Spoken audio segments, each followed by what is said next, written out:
안녕하십니까. 오늘은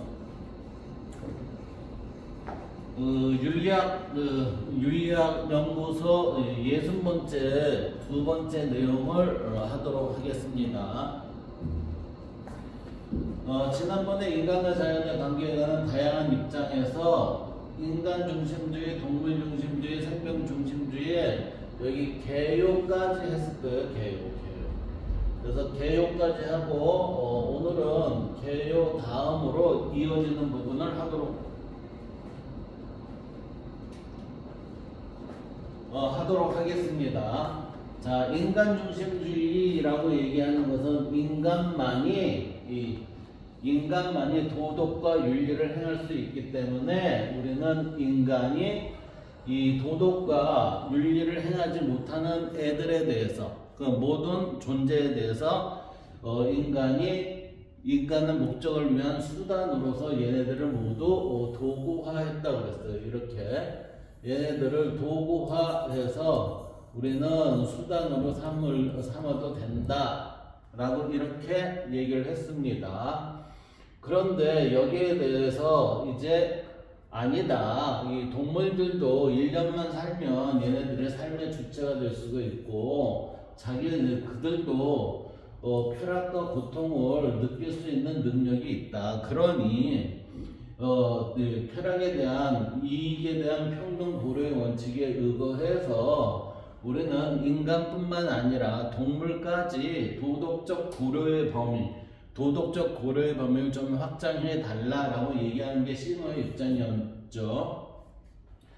그리고 생명중심주의는 이 동물중심주의보다 모든 생명체는 그 나름대로 존엄하기 때문에 우리는 이 슈바이처 같은 분들이 뭐라고 했냐면 모든 생명체에 대해서 우리는 이 도덕적 고려의 범위를 좀 확대해 줘야 되겠다라고 얘기를 했고, 그러다 보니까 이제 생태 중심주의의 그러니까 모든 자연이죠. 모든 자연에 대해서 우리는 도덕적 고려의 범위를 가져야 된다. 왜?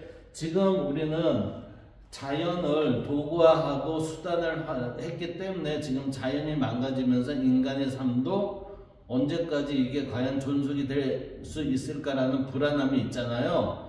그러다 보니까 인간이 어떻게 해요? 여기에 레오폴드라는 사람에 의하면은 인간은 자연 친화적으로 살아야 된다. 이 얘기가 결국은 우리는 동양에 있어서의 조화예요. 자연과 인간 간의 조화고 상의와 화해, 이러한 형태에 있어서의 삶을 살아야 됩니다. 왜? 우리는 모든 게 연결되어 있다. 내가 태어나기 전에, 내가 태어나기 위해서 불교에서 뭐라고 그래요? 수만 년의 그러한 과정을 거쳐서 내가 태어났다. 이렇게 이게 표현하고 있거든요. 그래서 지금부터는 이제 각각에 대한 인간 중심주의, 그 다음에 동물 중심주의, 생명 중심주의, 생태 중심주의를 주장한 사람들의 이론을 하나씩 살펴보도록 하겠습니다. 우선 인간 중심주의를 살펴봅시다. 인간 중심주의는 베이컨, 데카르트, 칸트로 볼 수 있어요. 그래서 베이컨은 자연을 인류 복지를 위한 수단으로 보고 그랬어요. 그러니까 사람들의 복지를 위해서는 이 자연을 도구화해서 도구화를 하기 위한 이 자연에 관한 지식을 활용을 강조를 했습니다. 다시 말하면 자원으로 자연을 본 거죠. 그래서 자원의 활용은 뭐예요? 우리 인류에게 복지를 실현해 줄 수 있다라고 해서 인간 중심주의로 본 거고, 데카르트는 이게 이분법적 세계관이거든요. 이분법적 세계관으로 해서 결국은 인간과 자연을 완전히 구분을 해서 인간과 자연을 주종의 관계로 보고, 그 다음에 기독교적 사고에서는 이게 뭐예요? 위계 질서를 따르다 보니 인간은 만물의 영장이니 자연을 우리가 인간을 위해서 사용할 수 있지 않느냐. 이 위에 우리는 베이컨이 얘기했죠. 자연을 자원으로 봤다 이렇게. 그래서 이분법적 세계관에 입각하여 인간과 자연의 관계를 인식 주체와 인식 대상으로 설정을 했어요. 인식 주체라는 거는 내가 쟤만을 생각할 수 있는 거죠. 근데 엄밀히 얘기하면 우리가 생각을 할 줄 아는 거라면 모든 게 상대가 인식 대상이 됩니다. 따라서 우리는 인식 주체와 인식 대상은 자 인간 자체가 자 인간이 인간 중에 내가 주체면은 타자들은 인간을 포함한 타자들은 뭐예요? 타자들은 대상이 돼요. 그러면 이 타자들은 모두 대상일까요? 아니, 이 대상들도 인식을 할 수 있는 주체라면 지금 이 상대방도 인식 대상이 되는 거예요. 인식 대상. 따라서 우리는 모두가 생각을 좀 할 줄 안다 그러면 인식 주체이자 인식 대상이 병행이 되는 겁니다. 병행. 근데 여기에서는 지금 데카르트의 입장에서는 뭐예요? 인식을 할 수 있는 자는 누구이다? 인간밖에 아니다. 따라서 인간 이외의 것들은 모두 인식 대상일 수밖에 없다. 라고 해서 이분법적 세계관을 가지고 있다. 그래서 자연을 단순한 물질 또는 기계로 파악함으로써 도덕적 고려의 대상에서 제외를 해야 된다. 라고 이렇게 데카르트는 보고 있다는 거죠. 그래서 칸트는 이를 어떻게 봤냐면은 이성적 존재만이 자율적으로 행동하는 도덕적 주체가 될 수 있다라고 해서 이성은 오직 인간만이 가지고 있고 이 인간만의 자율적으로 행동의 주체가 될 수 있다라고 이렇게 강조를 했습니다. 따라서 인간의 도덕적 지위를 인정한 반면 인간 이외의 다른 모든 것들은 도덕적 지위를 부정을 했어요. 따라서 인간에 대해서만 우리는 이성적 존재로서의 인간 중심주의의 사고를 해도 되지 않겠느냐라고 지금 칸트도 보고 있죠. 따라서 인간 중심주의의 주장을 한 사람들은 대표적인 사람이 베이컨, 데카르트, 칸트가 되겠습니다. 약간의 입장은 차이가 있지만 모두 인간 중심주의의 사고이다. 자, 동물중심주의는 싱어라는 사람과 레건이 대표적인 사람이에요. 그럼 싱어를 한번 봅시다. 싱어는 지금 어떻게 얘기를 하냐면은 이 사람이 선어공리주의죠. 그러니까 벤담은 양적 공리주의고 밀은 양적 플러스 질적 공리주의를 주장을 했고 이 싱어는 선어공리주의를 주장을 했어요. 선어공리주의.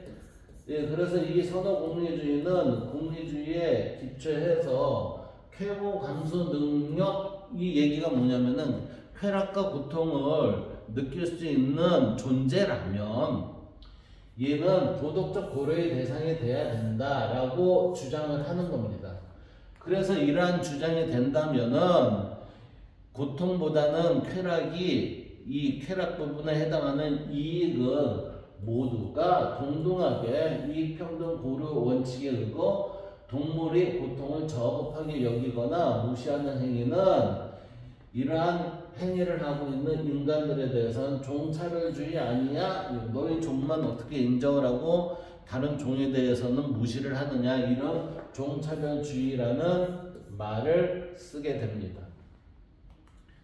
그 다음 두 번째 동물중심주의에 있어서의 레건은 의무론의 기초, 그러니까 이 의무론이라는 거는 마땅히 하지 않으면 안 된다 그랬죠. 의무론의 대표적인 사람이 칸트인데 칸트는 우리가 선천적으로 뭐예요? 선한 의지를 가지고 있다 이렇게 되죠. 그렇기 때문에 선한 의지는 바르고 선한 것은 반드시 하지 않으면 안 된다 라고 이 주장인데 이러한 주장에 기초하여 삶의 주체를 강조합니다. 그러니까 삶의 주체를 강조한다는 것은 내가 주체적으로 내 생명을 보존하고 보호할 수 있는 그러한 능력을 좀 보유하고 있다 이런 거죠. 그러한 것들을 내재적 가치를 갖는 대상이라고 보고 목적으로 이러한 대상들은 목적으로 대우해야 한다 그랬어요. 우리가 인간 중심주의라고 하지만 칸트 같은 경우에도 뭐라고 얘기하냐면 인간이 존엄하기 때문에 어떤 인간을 위해서 다른 인간이 수단으로 도구로 사용이 되면 안 된다 그랬죠. 따라서 우리는 인간을 목적으로 대우를 해야 한다라는 말처럼 레건도 음모론에 기초하여 내재적 가치가 있고 삶의 주체로서의 살아가는 존재라면 이들은 수단이 아닌 목적으로 대우해야 한다 이렇게 주장을 하는 거예요. 그래서 동물이 도덕적으로 무능할지라도 도덕과 윤리를 이들이 지키지 않는다 할지라도 삶의 주체로서 내재적 가치를 지니기 때문에 도덕적으로 존중받을 권리가 있다 이렇게 본다는 거죠. 도덕적으로 존중받을 권리가 있다. 도덕과 윤리를 지니고 있지는 않지만 그러한 고려의 범위를 여기까지는 확장을 해줘야 되지 않겠느냐 하면서 얘기를 한 게 동물 중심주의에 있어서 싱어와 레건의 입장입니다.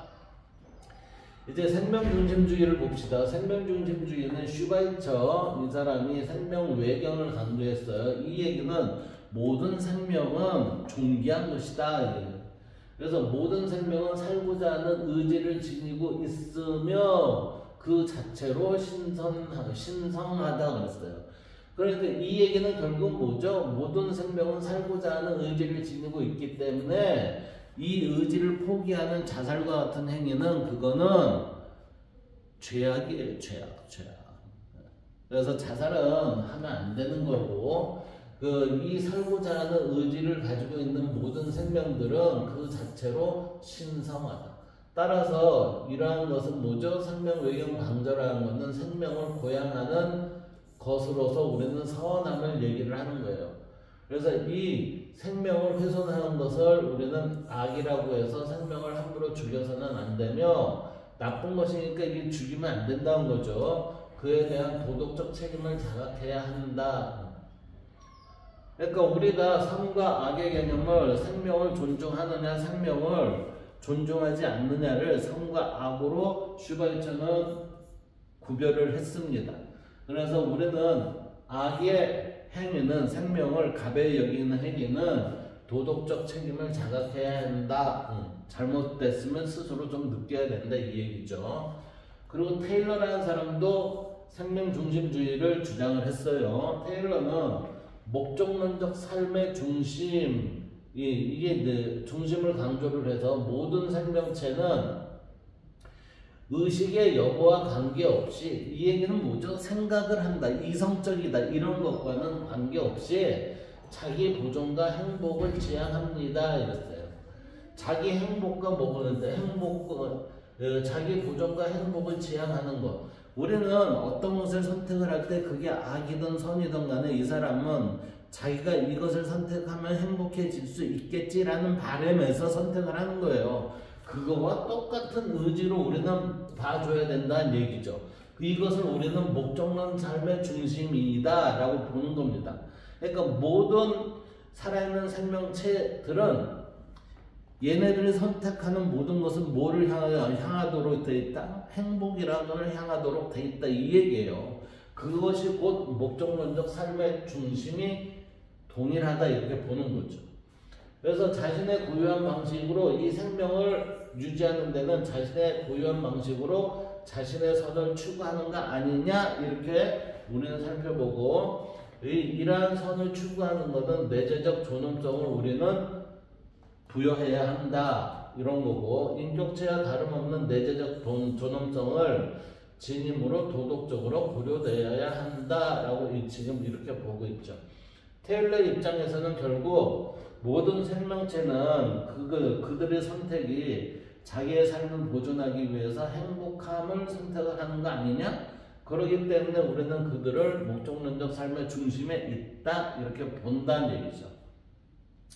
그래서 그러한 중심적인 삶은 우리가 생각을 하던 이성을 가지고 있던 이성을 가지고 있지 않던 간에 이성을 지닌 인격체와 다름없는 내재적 존엄성을 지니고 있다고 봐야 된다. 그러므로 우리는 도덕적으로 고려되어야 한다라고 지금 모든 생명체에 대해서 주장하고 있습니다.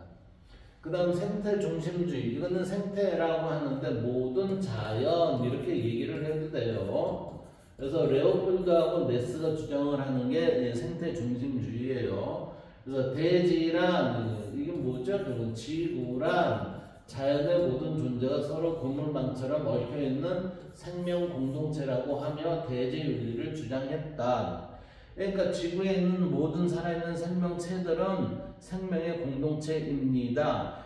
쟤는 뭐 어떠한 나름대로의 이유가 있기 때문에 존속하는 겁니다. 하면서 이때의 생명 공동체라는 거는 만물의 개념이 되겠죠. 만물의 개념. 이 만물들은 뭐 대지의 윤리에 따라서 살아가는 것이기 때문에 우리는 이들 모두를 도덕적 고려의 대상으로 넣어야 되지 않겠냐 이렇게 레오폴드는 보고 있어요. 그 다음 네스의 입장은 인류의 건강과 풍요를 위해 환경오염과 자연고갈 등의 문제 해결에만 관심을 가지는 것을 비판하고 이 얘기는 뭐죠?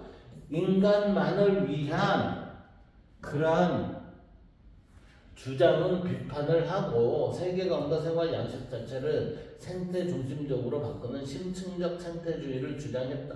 이 얘기는 지금 인간을 위한 자연환경의 회복이 아니라 우리 모두의 생태계에 그 자연환경을 회복을 하는 그러한 생활 양식을 가져야 된다. 그것을 우리는 뭐라고 얘기해요? 심층적 생태주의이다라고 얘기를 하고 싶다는 거죠. 그게 네스의 주장이에요. 따라서 심층적 생태주의는 큰 자아실현과 생명 중심적 평등을 제시했다라고 해서 큰 자아실현 그리고 생명 중심적 평등을 제시한 이론은 누구입니까? 네스 이렇게 얘기했다. 대지윤리가 나오면 그건 누구입니까? 레오폴드 이렇게 얘기를 하면 되겠습니다. 자, 그 다음 우리는 밑으로 내려가 봅시다. 밑으로 내려가면 지금 여기에는 지금 이 네 가지에 있어서의 장점, 단점이 있어요. 자, 이거는 인간 중심주의죠. 인간 중심주의에서의 장단점이 있고, 그 다음에 이거는 동물 중심주의에 대한 장단점이 있고, 이거는 생명 중심주의에 대한 장단점이 있죠. 생명 중심주의. 그리고 이 맨 마지막은 이거는 레오폴드하고 네스가 주장을 했던 이건 생태 중심주의에 입각한 주장을 했습니다. 장단점은.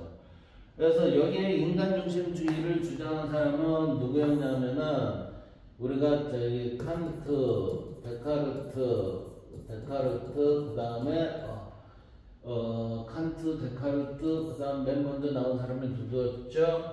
봅시다. 베이컨에 보면 여기가 지금 베이컨, 칸트, 데카르트 이러한 사람들이 인간 중심주의를 얘기를 했고 그리고 지금 인간 중심주의를 동물 중심주의는 이게 싱어가 중심적으로 얘기했고 생명 중심주의는 슈바이처가 얘기를 했고 여기에는 레오폴드하고 네스가 했죠. 네스가 했고 슈바이처하고 그 다음에 이 부분이 한번 봅시다. 슈바이처하고 테일러 여기는 슈바이처하고 테일러죠. 슈바이처하고 테일러가 했고 여기는 레건이 했습니다. 싱하고 레건 이렇게 싱하고 레건 여기는 베이컨, 데카르트, 칸트 이렇게 주장을 했습니다. 그러면 일단 인간 중심주의에 있어서의 장단점을 한번 살펴보겠습니다. 여기에 있어서의 베이컨, 데카르트, 칸트의 입장이 녹여 있겠죠. 그래서 장점은 인류가 자연을 적극적으로 이용하여 물질적 풍요를 누릴 수 있도록 해줬다. 이 얘기는 뭐예요? 과학 문명의 발달을 이끌었다. 이렇게 되는 거예요. 근대화 과정에 많은 도움이 됐다. 그 다음 단점은 자연에 대한 인간의 지배와 착취를 정당화하여 환경 문제의 원인이 되었다. 그리고 자연을 인간의 욕구를 충족하기 위한 대상으로 보는 인간 중심주의의 한계를 보여준다. 그러니까 자연과의 친화적인 관계가 아니라 자연과의 어떻게 보면 적대적 관계죠. 도우적 관계. 그리고 지금 이제 동물 중심주의에 있어서 이 시너와 레건의 입장인데, 이게 장점은 뭐였냐면 상업적 이익을 위한 동물 학대 및 동물 실험. 이건 동물 상업적 이익을 위한 동물 학대 및 동물 실험이라는 거는, 이거는 화장품이나 아니면은 의료기술 있죠. 의료기술을 위해서 이들을 실험 도구로 썼다는 거죠. 여기에 대한 비도덕적 관행을 반성하는 계기를 마련했습니다. 그러니까 적게 죽이고 적은 수량을 죽이고 그 다음에 죽일 때는 좀 고통이 최소화되는 선택을 하자, 이런 얘기겠죠. 그리고 이 실질적으로 동물한테 적용되는 실험이 아니라 가상적인 형태에 있어서의 컴퓨터 실험을 도입을 하면 어떻겠냐, 이렇게 얘기를 하고 있습니다. 단점은 뭐냐면 인간과 동물이 이익이 충돌할 때 그랬어요. 우리가 이건 먹이 사슬로 얘기하면 돼요. 우리는 인간 자체는 되게 약한 존재라고 그랬잖아요. 그래서 먹이 사슬에 있어서의 자연이나 아니면은 아프리카에 큰 총원에가 없고 사람이 총이 없이 산다 보면 어떻게 돼요? 총이 있어도 잡아먹힐 수도 있겠죠. 그러한 이익이 충돌할 때 현실적인 대안을 제공하기 어려울 뿐만 아니라 고통을 느끼지 못하는 동식물 생태계 전체에 대한 고려가 미흡하다는 한계가 있다. 자, 고통을 느끼지 못하는 동식물 생태계 전체에 대한 고려가 미흡하다. 지금 동식물은 고통을 못 느낀다고 얘기를 하나요? 지금은 그렇지 않다고 얘기를 하잖아요.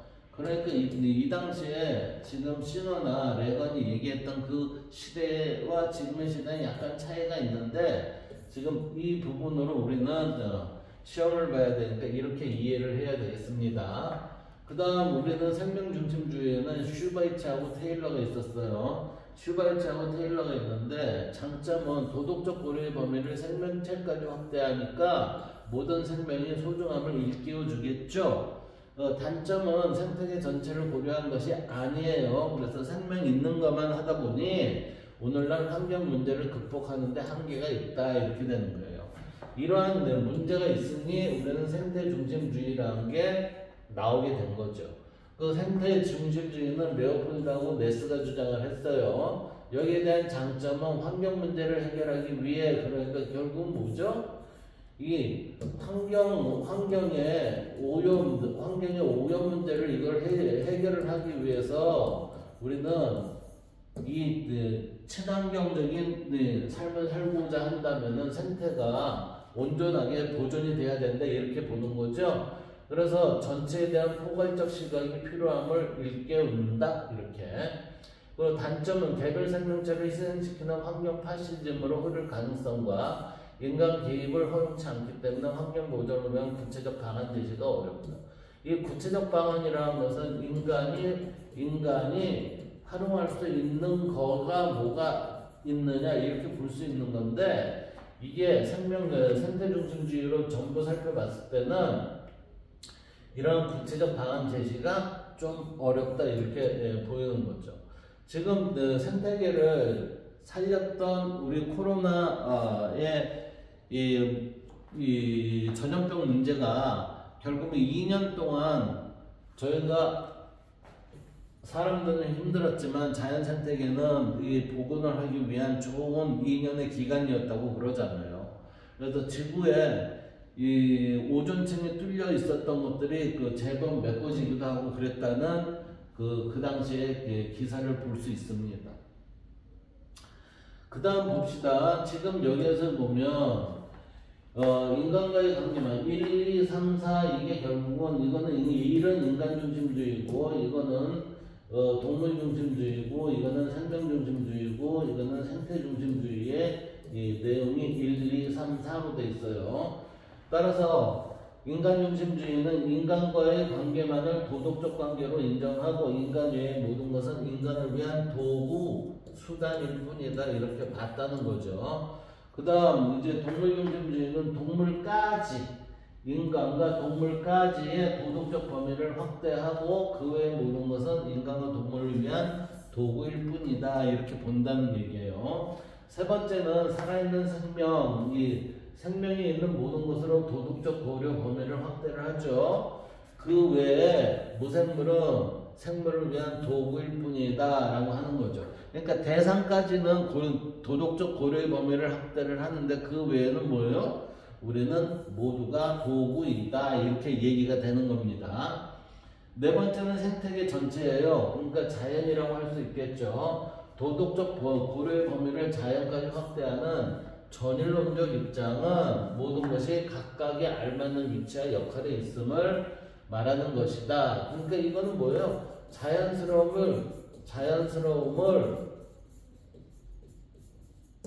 지켜주자 이 얘기예요. 지켜주자.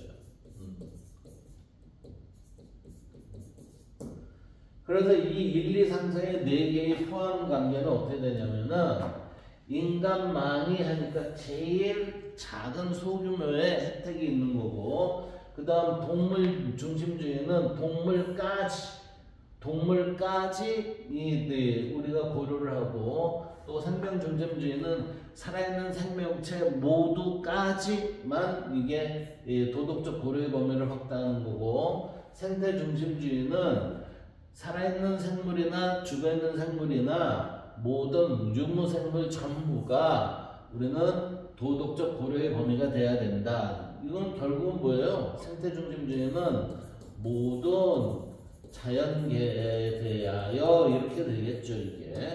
그래서 여기에는 첫째, 인간만이 도덕적 지위를 가지고 동물도 도덕적 고려의 범위를 가질 지니게 있게 하고, 그리고 세 번째는 생명까지 도덕적 고려 범위를 확대해 줘야 하고, 네 번째는 생태까지 자연계의 모든 곳에 도덕적 고려 범위를 확대를 해 줘야 된다라는 이 포함 관계를 볼 수가 있습니다. 그래서 우리는 인간 중심주의, 동물 중심주의, 그 다음에 생명 중심주의, 생태 중심주의 요 네 가지에 대해서 대표적인 사람으로서 여기는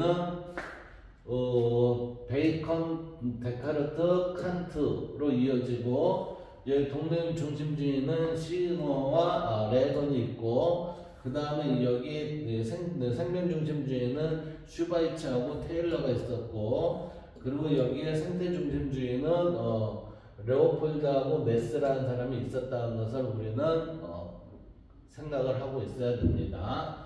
자, 이제는 레건과 테일러의 입장 설명 비교 봅시다. 이 레건이라는 사람은 뭐죠? 동물 중심주의죠.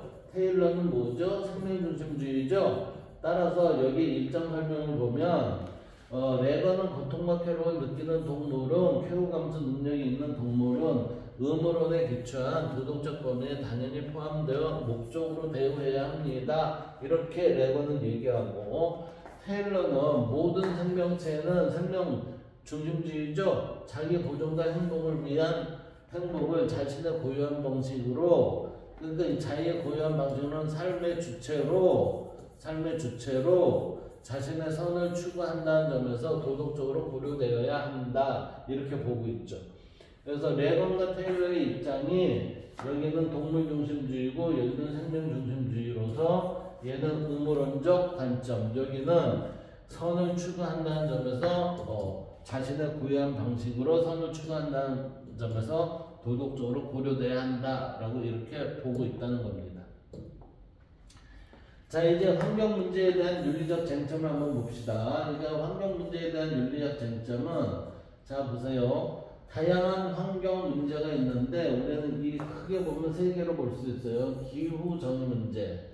이건 기후니까 결국은 뭐죠?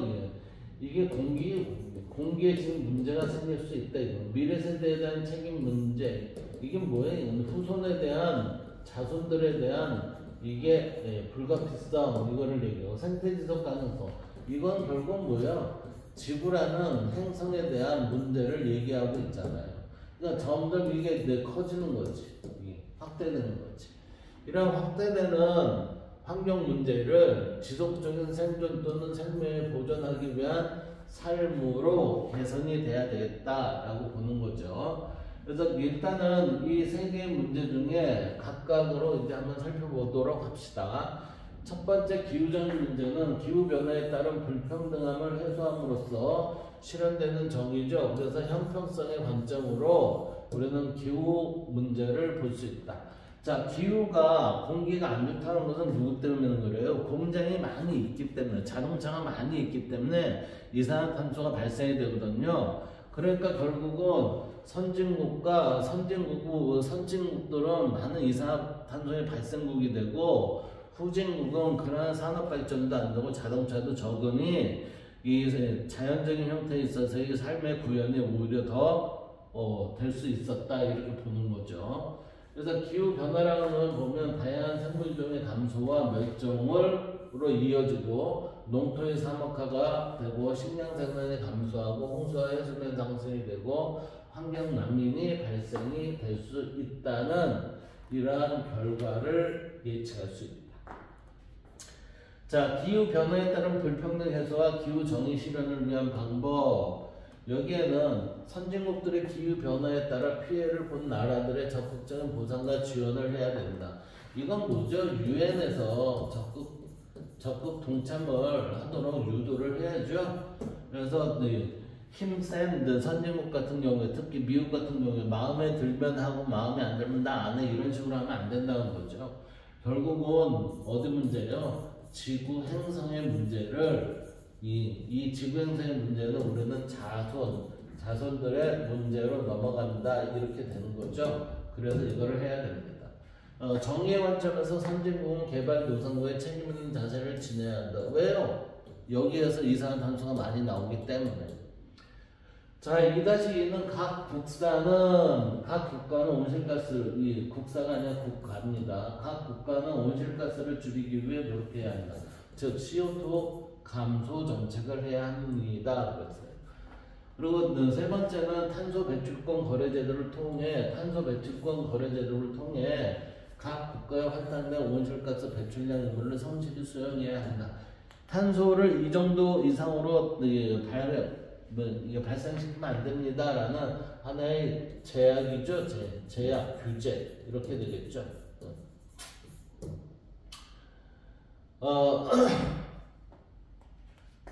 그 다음 미래 세대에 대한 책임 문제. 그래요. 미래 세대에 대한 책임 문제는 지금 행성의 문제가 된다는 얘기예요. 행성의 문제는 환경 문제인데, 이때 현 세대가 미래 세대의 생존 및 삶의 질 문제에 관심을 기울여야 한다. 당연히 지구 행성의 문제가 되면 환경의 문제가 오겠죠. 환경의 문제가 오면은 살아가는 생명체들한테 문제가 되겠죠.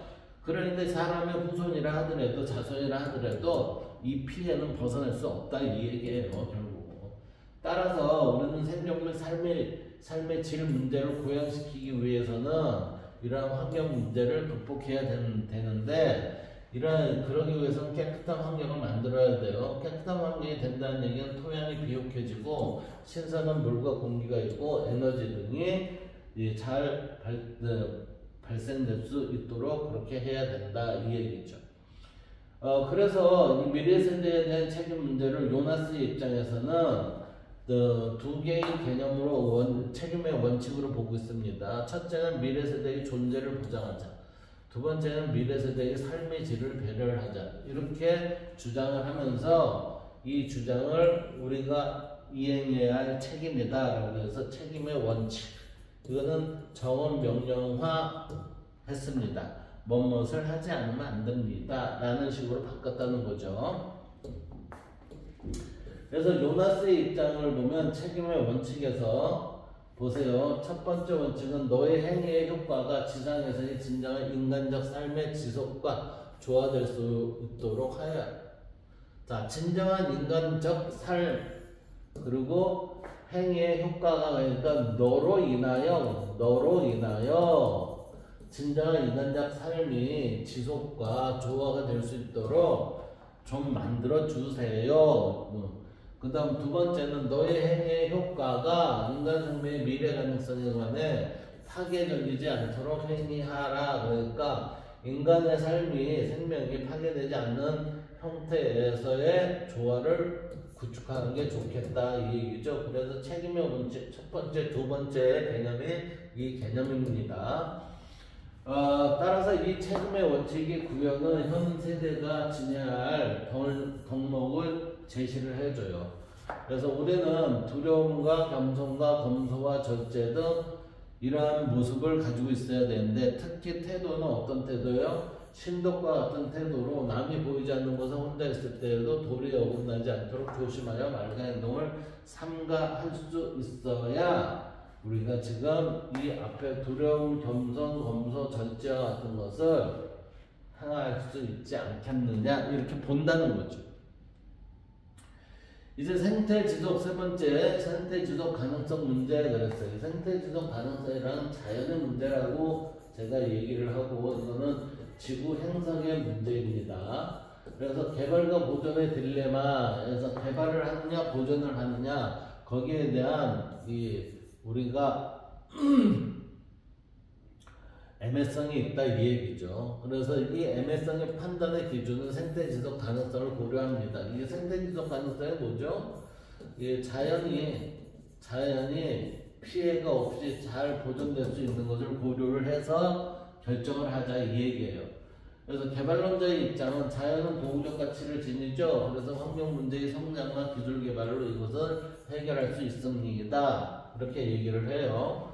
보존론자는 자연이 내재적 가치를 지니죠. 내재적 가치를 지니 장기적으로 큰 이익이 있을 수 있습니다. 그러니까 그러기 위해서는 자연을 보존해야 된다라고 보존론자들은 얘기를 하고, 개발론자들은 우리의 기술이 발달을 하기 때문에 그걸로 인해서도 충분히 이것을 막을 수 있지 않겠느냐 이렇게 얘기한다는 거죠. 이 두 입장에서 얘기했던 것을 생태 지속 가능성을 고려한다면 이거는 환경적으로 건전하고 지속 가능한 발전을 해야 되고 충족하는 개발 방식을 가져야 된다 이렇게 돼요. 자, 여기서 환경적으로 건전하고 지속 가능한 발전을 요구했다는 건 뭐냐면은, 우리가 핵에 대한 무서움이 있기 때문에 핵 발전을 하면 안 된다라고 지금 자꾸 얘기하죠. 그 얘기는 핵 발전하고 이산화탄소가 사용되는 석탄이나 이러한 형태에 있어서의 발전을 금하라라고 얘기를 한다는 겁니다. 그래서 생태지속 가능성의 범위에서 환경개발을 추구함으로써 인간과 자연에 공존하며 개발과 보존을 양자택 일이 아니라 조화 균형의 관점에서 바라보자는 것이다. 이게 결론인데, 결국은 이게 뭐죠? 상식이에요, 상식. 상식의 입장에서 생각해도 이거는 모두 맞는 거 아니니? 그러니 이렇게 이제 해보자 이 얘기예요. 그 다음 환경적으로 건전하고 지속가능한 발전을 실현하기 위한 노력들 그랬어요. 여기에는 개인적으로 친환경적 소비를 생활화, 그래서 에너지 전략을 습관화하고 폐기물을 재활용하고 에너지 효율이 높고 자원을 덜 소비하고 오염물질을 덜 만드는 제품을 구매하자. 내가 돈이 조금 더 들어도 이런 걸 구매를 했을 때 우리는 자연 환경이 좋아질 수 있다 이렇게 본다는 거죠. 그래서 친환경적 소비를 강화해야 됩니다. 자, 국가적으로는 관련 제도와 법을 마련하고 확대를 해서 신재생에너지나 이런 걸 개발하는데 지원을 해줘야 되겠다 이 얘기죠. 그래서 이거는 이산화탄소가 나오지 않는 내용들이잖아요. 태양열, 풍력 이런 거를 이용해서 우리의 삶을 좀 더 낫게 살아갈 수 있도록 봐줄 필요가 있다라고 여기에서 인간 중심주의, 생명 중심, 동물 중심주의, 생명 중심주의, 생태 중심주의로 살펴봤습니다. 오늘은 여기까지 하도록 하겠습니다. 감사합니다.